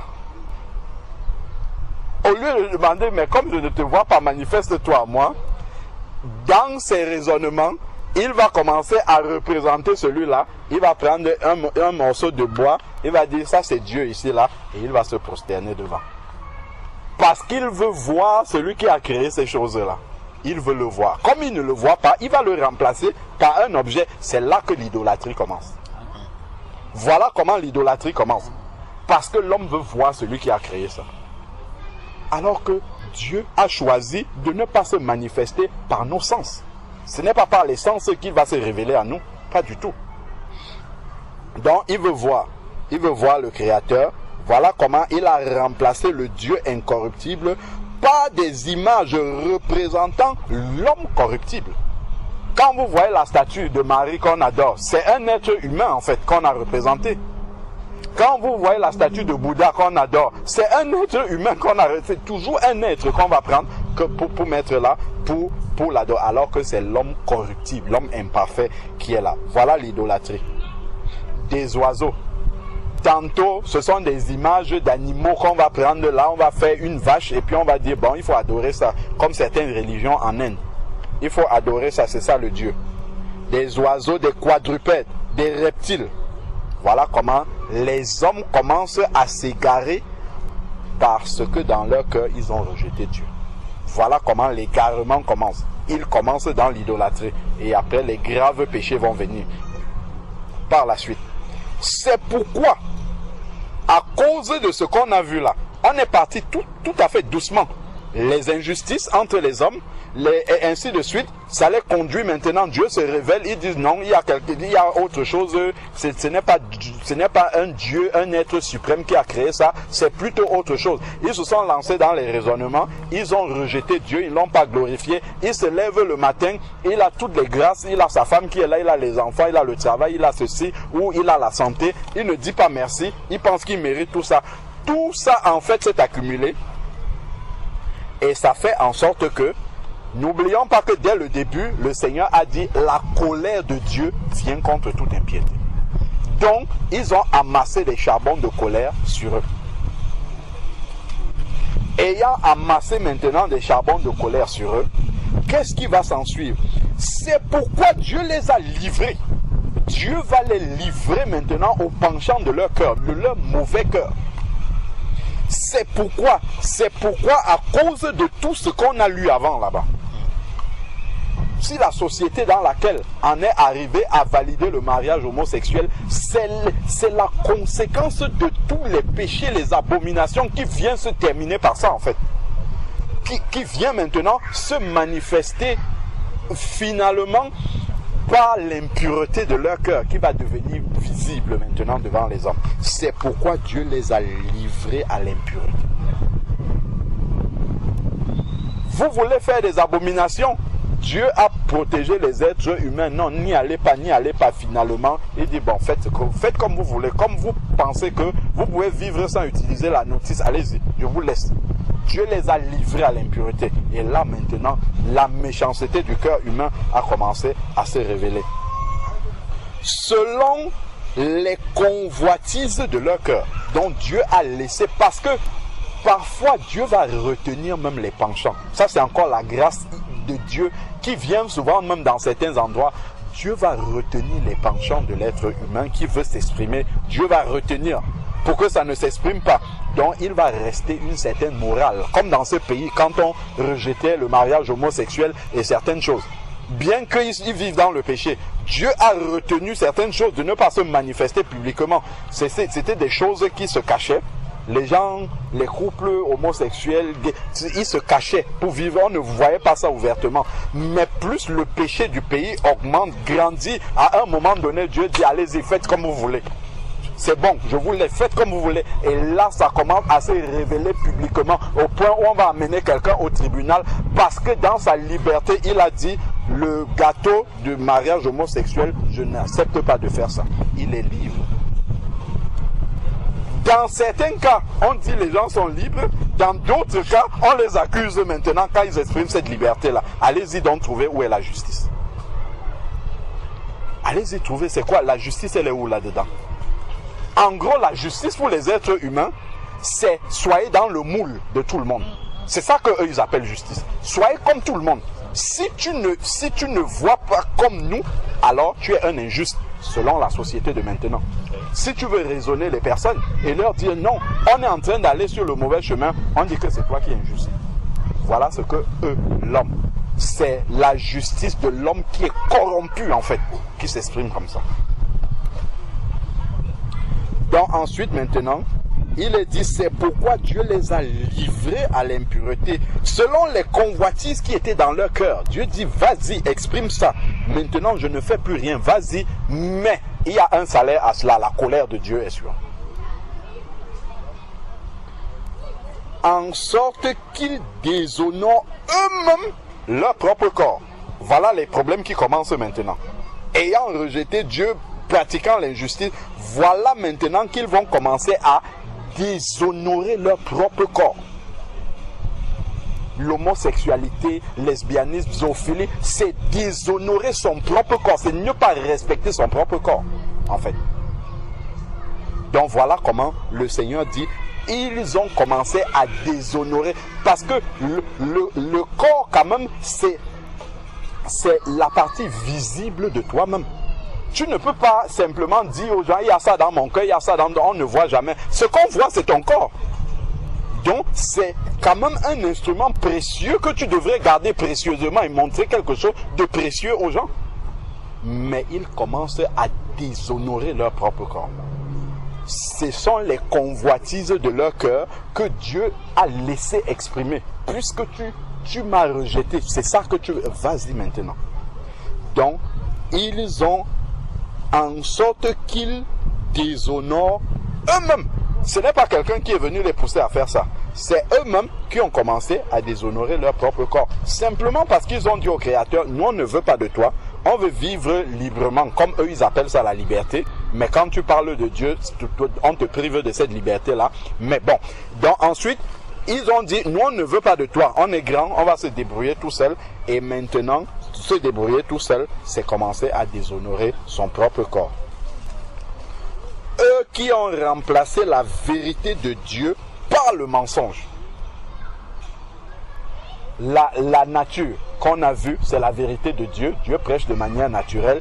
Ils ont créé un mensonge. La sœur disait tout à l'heure le Big Bang et tout ça. Dieu nous explique qu'il y a un homme et une femme qui ont été créés clairement dès le début. On nous dit le Big Bang est arrivé, il y a l'évolution, il y a ainsi de suite. Sauf que maintenant, ça n'évolue plus. Ils vont dire ça dure des milliards d'années. Gloire à Dieu.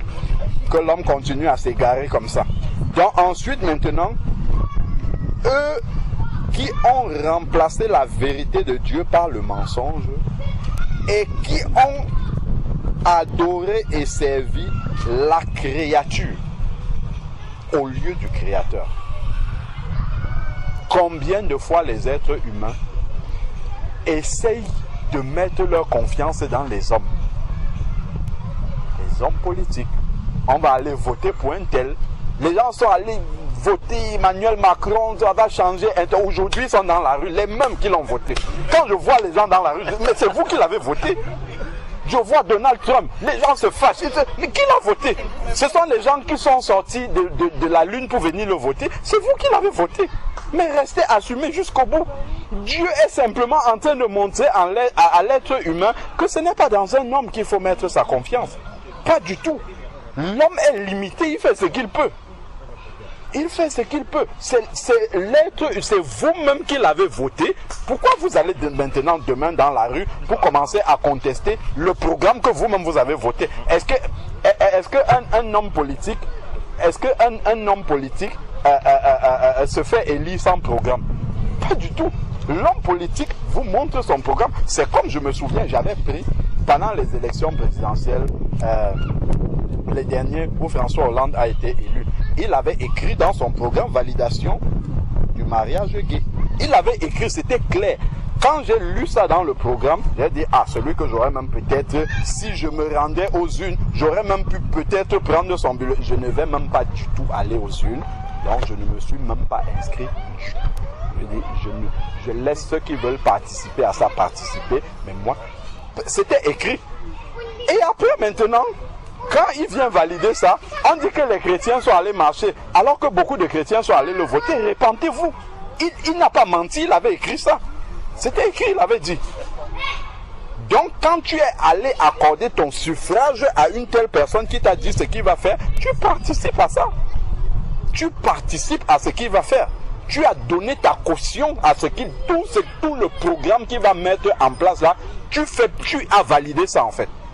Devant le Seigneur, tu as validé ça. Donc si un chrétien veut aller voter, il faut qu'il se mette à genoux devant le Seigneur. Il demande au Seigneur, est-ce que je dois le faire? Si je dois le faire, qui est-ce que je dois voter? Ça se trouve, le Seigneur va te dire, vote Marine Le Pen. Parce qu'il veut envoyer un jugement sur ce pays. Oui, tu auras participé au jugement de Dieu. Il peut te répondre comme ça. Ce n'est pas par la sagesse humaine quand les gens vont... Ah, qui va diminuer les impôts là? Qui va supprimer la taxe d'habitation? Ça, c'est l'être humain qui va aller voter, qui va lire comme ça. Moi, dans un programme, je vais d'abord regarder quelles sont les lois qui sont contre Dieu. Ce n'est pas celui qui va supprimer l'impôt ou faire tout ceci. Qui te donne le salaire? C'est Dieu qui te donne le salaire. S'il ne reprend pas les impôts, il ne reprend pas les impôts, point à la ligne. Donc, ce n'est pas là-dessus qu'on va juger un candidat. Donc, tu vas aller devant le Seigneur, tu demandes au Seigneur, Seigneur, est-ce que je dois participer à ça? Si tu as une réponse, gloire à Dieu. C'est lequel maintenant que je dois voter? C'est lequel qui est ton candidat? Et puis Dieu te dira. Et là, tu vas assumer ce qu'il va faire. Si c'est une bénédiction que Dieu veut envoyer, gloire au Seigneur, tu auras participé à la bénédiction de Dieu. Si c'est un jugement que Dieu veut envoyer, gloire à Dieu. Dieu utilisait souvent son peuple Israël pour aller détruire les nations qui avaient péché contre Dieu. De la même manière aussi, Dieu a utilisé des nations pour venir aussi causer des destructions à Israël lorsqu'ils n'avaient pas obéi à Dieu. Donc Dieu peut nous utiliser aussi pour le jugement. Mais il ne faut pas que ce soit par ton propre raisonnement que tu aies choisi ce candidat-là. Parce que si ce n'est pas ton propre raisonnement, ce sont des raisonnements charnels que tu vas faire. Tu vas dire, ah, qui a dit qu'il va construire plus de HLM? Allez, hop, donc c'est bon. Qui a dit qu'il va augmenter le SMIC? Ah, ça c'est bon. Non, ça, un chrétien, c'est pas comme ça qu'on juge les candidats, pas du tout. Donc, voilà comment ils ont commencé à déshonorer leur propre corps. Ils ont remplacé la vérité de Dieu par le mensonge et ils ont servi, on était en train de dire, la créature et non le créateur. Allez mettre son espérance, maudit soit l'homme, nous dit Jérémie 17, verset 5. Maudit l'homme qui se confie en l'homme qui prend appui pour la chair et qui abandonne les voies de l'Éternel. Ce n'est pas sur la sécurité sociale qu'il faut compter pour la santé. Tu peux avoir la meilleure mutuelle du monde. Tu es à l'hôpital, tu meurs avec toute ta mutuelle et tout ce que tu veux. Tu meurs devant les médecins, eux-mêmes te regardent comme ça avec leurs appareils. Ils te disent, on ne peut plus rien faire. Tu peux avoir toute la sécurité sociale. Ils disent, on est prêt à payer tout ce qu'il faut. Les médecins disent, non, on ne sait pas quoi. On a atteint nos limites, on ne sait plus quoi faire. Et ça nous ramène à la réalité en fait. Celui en qui tu dois mettre ton espérance. À ce moment-là, qui est-ce que tu vas invoquer? Quand les médecins ont dit, bon, tout ce qui nous reste, c'est de débrancher. La seule chose, c'est d'attendre de débrancher maintenant. Tu vas appeler qui à ce moment-là? C'est là où tu vois les limites. Celui qui est en Afrique là-bas se dit, ah, en Europe, ils ont le meilleur système de santé. Si je suis là-bas, je vais vivre ainsi de suite. Gloire à Dieu. C'est bien le système de santé, mais ce n'est pas ça qui donne la vie. Ça ne donne pas la vie. Si tu mets ta confiance dans les êtres humains, tu es passé à côté complètement. Tu mets ta confiance dans un système humain dont ils ont adoré la créature et non le créateur. Combien de fois nous faisons confiance à tous ces systèmes humains-là? Parfois, finalement, notre espérance repose sur ces choses-là. On se dit que c'est ça qui fait notre équilibre. C'est la sécurité. Si on dit qu'on va arrêter les droits de sécurité sociale, peut-être les premiers sur la route, ça va être les chrétiens. Alors qu'ils doivent glorifier le Seigneur et dire, ah, Dieu nous a donné une occasion de mettre maintenant en pratique la foi. On va prier maintenant avec foi pour être guéri. Parce qu'on sait que pour se soigner désormais, on n'aura plus les moyens de le faire. Mais on va encore dire, oh, ben voilà maintenant, le diable a enlevé la sécurité sociale. Donc, eux, ils ont mis leur confiance dans la créature et non le créateur. Il ne doit pas en être de même pour nous. Parce que nous aussi, on peut être des personnes ambivalentes comme ça. On croit en Dieu, on glorifie Dieu, mais à côté, notre véritable confiance repose sur l'être. Repose sur le système des hommes. Dès que le système des hommes est enlevé, on perd pied. On ne sait plus vers qui regarder. Parce que justement, notre rocher n'était pas le Seigneur. Papa. Donc ensuite, ici, qui est béni éternellement. Verset 26. C'est pourquoi Dieu les a livrés à des passions déshonorantes. On voit vraiment que tout ce que nous voyons là, les zoophilie, homosexualité, tout, en fait, ce sont des jugements du Seigneur qui arrivent. Et tout ça, c'est parti du rejet du Seigneur. C'est pourquoi Dieu les a livrés. Il a dit, allez-y, comme vous voulez faire là. C'est pourquoi Dieu les a livrés à des passions déshonorantes. Car leurs femmes ont remplacé les relations naturelles par des actes contre nature. C'est le lesbianisme dont je parle ici. Les femmes se sont tournées vers les femmes. Alors qu'au début, Dieu n'a pas créé deux Èves. Donc, car leurs femmes, ceux qui ont rejeté Dieu là, leurs femmes, c'est écrit ici. C'est un jugement de Dieu qui vient sur ceux qui ont rejeté Dieu dès le début. Leurs femmes, leurs enfants, ainsi de suite. Quand on rejette Dieu, il y a ces conséquences-là qui peuvent arriver. Si quelqu'un a rejeté Dieu, il ne faut pas que le jour où son enfant va venir lui déclarer qu'il est homosexuel, qu'il met les mains sur la tête, il dit que le ciel est tombé sur sa tête. Pas du tout. C'est une conséquence du rejet de Dieu, c'est ce qui est écrit là. Leurs femmes, leurs enfants, leur sang, en fait, va se livrer à cela. Au moment, voilà pourquoi le Seigneur dit, instruis l'enfant selon la voie de la justice. Le jour où quelqu'un va même s'approcher, un homme pour faire l'avance à ton fils, il va se souvenir des paroles qu'il entendait quand il venait au culte ou bien que maman ou papa lui disait. Et ça, il va avoir la crainte. Il va se dire, non, non, non, pas à ce point-là. Donc, vraiment, nous devons faire attention à toutes ces choses. Rejeter Dieu a beaucoup de conséquences. Énormément de conséquences. Quand nous voyons les enfants dans la rue, les enfants qui font toutes les casses, on parle souvent dans les banlieues, j'ai oublié même comment on appelle ces jeunes, ainsi de suite. C'est écrit dans la parole, dans Osée 4, verset 6. Là où il dit, mon peuple périt parce qu'il lui manque de connaissance. Il lui dit, tu as rejeté la connaissance de ton Dieu, j'oublierai tes enfants. C'est ce qui est écrit dans la parole. Tu rejettes Dieu, pourquoi tu veux qu'il mette des barrières? Quand tes enfants vont se livrer à toutes sortes de débauches, Dieu ne mettra pas de barrières. Parce que celui, quand tu viens à lui, il va te dire, toi qui le crains, instruis l'enfant. Pour que l'enfant soit aguerri quand il sera dehors là, quand toutes ces influences-là vont venir, que l'enfant sache discerner ce qui est profane, ce qui est vil de ce qui est saint. Quand l'enfant va voir, il va dire, non, non, non. Ça là, c'est ceux qui ne connaissent pas Dieu qui font ça. Ça, voilà ce que celui qui est enfant de Dieu doit faire. Donc, je ne ferai pas ça. Donc ensuite, maintenant, ici, qui est béni, c'est pourquoi, verset 26, Dieu les a livrés à leur passion déshonorable, car leurs femmes ont remplacé les relations naturelles par des actes contre nature. Et de même, les hommes abandonnant les relations naturelles avec la femme. Voilà ce que Dieu a créé, c'est ça qui est naturel. Les relations naturelles avec la femme se sont enflammées dans leur désir, les uns pour les autres. Tu vois un homme, il dit je l'aime.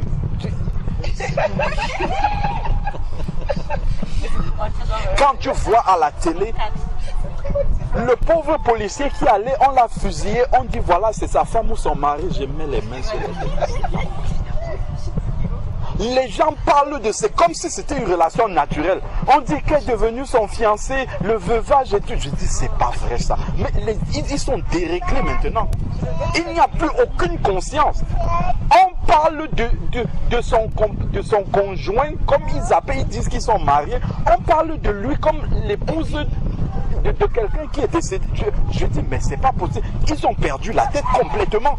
Les journaux sont là, il y a tout un respect. On dit voilà l'épouse de celui qui est. J'ai dit, quand ça passait, il y a eu des funérailles nationales. Après, ils ont dit, je ne sais pas quelle expression ils ont utilisée pour parler du conjoint qui est resté. Et Raphaëla, elle me pose la question, elle dit, mais papa, ils disent que c'est sa femme. Je suis resté, je dis, donc même l'enfant a compris qu'il y a quelque chose qui n'était pas normal dans le langage qu'ils ont utilisé. Il dit, mais c'est un homme aussi qui est mort. Je dis, mais c'est pas... Même l'enfant qui n'a pas encore appris, c'est que ce n'est pas normal. L'enfant même sait que il y a quelque chose qui n'est pas sain là-dedans. Même l'enfant à qui on n'a pas appris. Maintenant, dans les écoles, avec tous les programmes qu'ils ont, on apprend à dérégler les enfants maintenant, pour qu'ils soient déréglés comme eux. Théorie du genre, tu vas choisir ton sexe quand tu auras 18 ans, ainsi de suite. Mais ça, c'est tellement abominable. C'est là où on se rend compte qu'on est à la fin de la fin de la fin. Là où les gens peuvent s'asseoir comme ça. Un professeur à Savigny le Temple, qui est homme, il dit qu'à la rentrée, il sera maintenant une femme. Chassez-le de l'école. Oh non, on va prendre une cellule psychologique pour accompagner les enfants. On convoque les parents pour le Seigneur Jésus-Christ, c'est pas possible. Le monde est à l'envers maintenant. On va convoquer les parents pour accompagner les parents afin qu'eux ils accompagnent leurs enfants parce que quelqu'un a dit qu'il va. C'est pas possible. Pas de l'établissement. J'avais vu ça, c'était déjà il y a des années en arrière dans une école catholique en plus. C'était passé sur la 2. Une école catholique où un professeur de technologie, au moment des vacances entre 2 trimestres, il a dit quand il revient à la rentrée, il aura changé de sexe et de nom. Le nom, le patronyme. On lui dit, bon, on te propose pour ne pas scandaliser les élèves de t'affecter. Comme ça, tu arrives avec ta nouvelle identité dans une nouvelle école où les enfants ne te connaissent pas. Non, moi je vais rester là, j'aime l'école. L'école catholique là, celle qui parlait, c'était la présidente de l'association des parents d'élèves. Elle dit que non, il y a une cellule psychologique à l'école, on va accompagner les enfants et les parents également. J'ai dit c'est pas possible. Le monde est à l'envers complètement. Parce qu'ils ne veulent pas assumer. Ils ont peur peut-être que l'État ferme l'école ou quelque chose comme ça, de dire non, ici là, c'est une école en plus de catholicisme, ce n'est même pas la vérité. Mais bon, ils ont au moins une façade. Donc, non, ça là, on ne fait pas ça ici. L'éthique de l'école ne le permet pas. Soit vous acceptez l'éthique de l'école et vous restez dans les rangs, soit vous n'acceptez pas l'éthique de l'école et on est obligé de vous faire partir. Mais comme il y a des lois maintenant, discrimination, homophobie, ainsi de suite, voilà maintenant. Et l'homme avec ça, il dit qu'il est sage. Ils se sont enflammés dans des désirs, dans leurs désirs, les uns pour les autres. Ils commettent, Dieu appelle ça l'infamie. C'est une horreur. Dans l'Ancien Testament, il parlait de l'horreur.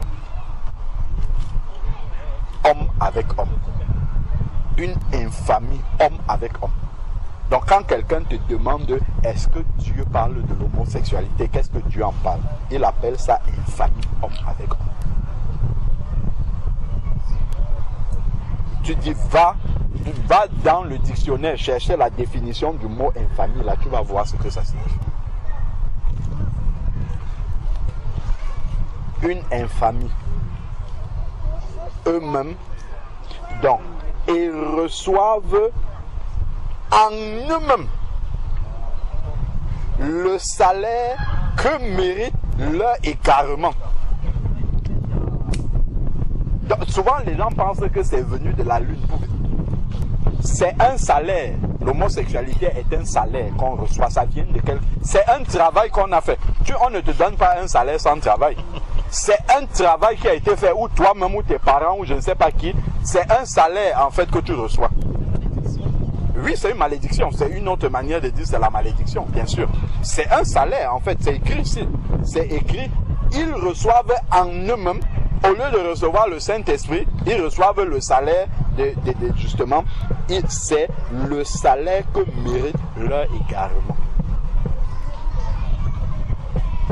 Comme ils n'ont pas jugé bon d'avoir la connaissance de Dieu, ils n'ont pas jugé bon d'avoir cette connaissance-là. Ils ont dit non, Nous, ce que tu dis dans ta parole là, nous, on ne veut pas de ça. On juge qu'on peut utiliser l'appareil sans mode d'emploi. Va un peu prendre, je ne sais pas moi, une batterie de voiture par exemple. Croise un peu le fil plus avec le fil moins, tu vas voir ce que ça va faire. Si tu n'as pas un peu de notion pour savoir que le plus avec le plus, le moins ça avec le moins, c'est ça que les hommes font aujourd'hui. Ils ne savent pas que le plus va avec le plus, mais ils disent non, non, non, on va faire. Ils prennent le plus, ils mettent avec le moins. Ça donne la société qu'on a déréglée complètement. Et quand quelqu'un veut dire que non, toi tu es un homophobe, toi tu es un ceci, tu es cela. Comme ils n'ont pas jugé bon d'avoir la connaissance de Dieu, Dieu les a livrés à une mentalité réprouvée.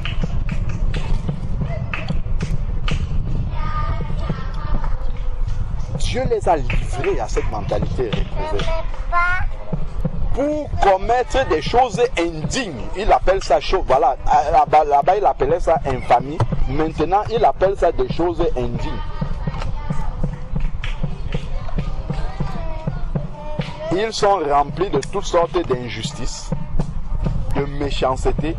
S'il y a un débat quelque part, enfin un débat, une discussion, les gens parlent. Homosexualité, oh bon voilà, il faut les accepter, ainsi de suite. Toi tu interviens, tu dis c'est une abomination. Ça c'est vraiment une malédiction, c'est une maladie. On ne doit pas accepter ça. Qu'est-ce qu'on va dire? Tu es méchant, tu es intolérant, tu es ceci. Dieu, il appelle ceux qui soutiennent ça. Il dit qu'ils ont manifesté leur méchanceté. C'est celui qui soutient ça qui est méchant. Pourquoi? Parce qu'il l'aide, il est en train d'accompagner l'autre à aller tranquillement en enfer. Il est en train de l'accompagner à désobéir à Dieu. C'est lui qui est méchant en fait. Sauf que le méchant pour les hommes, en fait c'est lui qui est gentil. Ah là là. Vraiment, l'homme est complètement à l'envers, sans Dieu. Toute espèce d'injustice, de méchanceté, de cupidité, de perfidie, plein d'envie, de meurtre, de discorde, de fraude, de vice, rapporteur, médisant, impie, emporté, orgueilleux, fanfare. Ça, c'est la description de la société actuelle. Hein. Ouais. Ça, c'est le cumul, en fait, la totalité. Donc, l'homosexualité, c'est un parmi... Ça a ramené tout ça. En fait, c'est le rejet de Dieu qui conduit à tout ce que nous lisons là. Fanfaron ingénieux au mal. On parlait du monsieur, le monsieur qui bloque son parking là. Ça, c'est de l'ingéniosité pour faire le mal, en fait. Il réfléchit, il se dit comment est-ce que je vais arriver à faire mal à mon prochain. Ingénieux au mal. Les enfants, forcément, vont devenir rebelles aux parents. C'est la conséquence. Sans intelligence, sans loyauté, sans affection, sans indulgence. Indulgence, c'est la patience vis-à-vis de ton prochain. Dès que ton prochain a mal agi un peu, ou bien veut avoir l'intention de mal agir, allez, hop, tu l'as déjà insulté, tu as déjà... Sans indulgence, sans pitié. Sans pitié. Tu vois comment en Afrique là-bas, tu as ta personne à l'hôpital, la personne décède devant toi comme ça. Les médecins disent s'il n'y a pas d'argent, on ne fait rien. Ils sont là, tranquilles. La personne meurt comme ça sous leurs yeux, ils ne font rien du tout. Ils ont le matériel pour... Je me souviens, ce ne sont pas des choses qu'on m'a racontées. Le 24 décembre 2015, ma maman avait besoin de 2 poches de sang. On a dit à mon frère, il était prêt à donner plus d'argent qu'il ne fallait même pour acheter les 2 poches de sang. Comme pour renouveler le sang, dans la banque de sang, il faudrait que tu ramènes 2 donneurs de qui on va prélever le sang, 2 pour une poche de sang. Comme ça, au moins, si l'un, on ne peut pas utiliser le sang de l'un, on va prendre pour l'autre. Donc, il faut ramener 2 donneurs et ensuite tu achètes la poche de sang. Donc, un 24 décembre, si les gens, toute la ville n'est pas déjà dans leur... Il fallait trouver 2 donneurs ce jour-là. C'est à 22 h. que les médecins disent qu'il lui faut du sang. Avant minuit, il fallait que les 2 poches de sang soient là. À la banque de sang, ils ont du sang. On dit à mon frère qu'il faut que tu amènes les 2 donneurs. Le 24 décembre. On est là en train de fouiller dans les répertoires.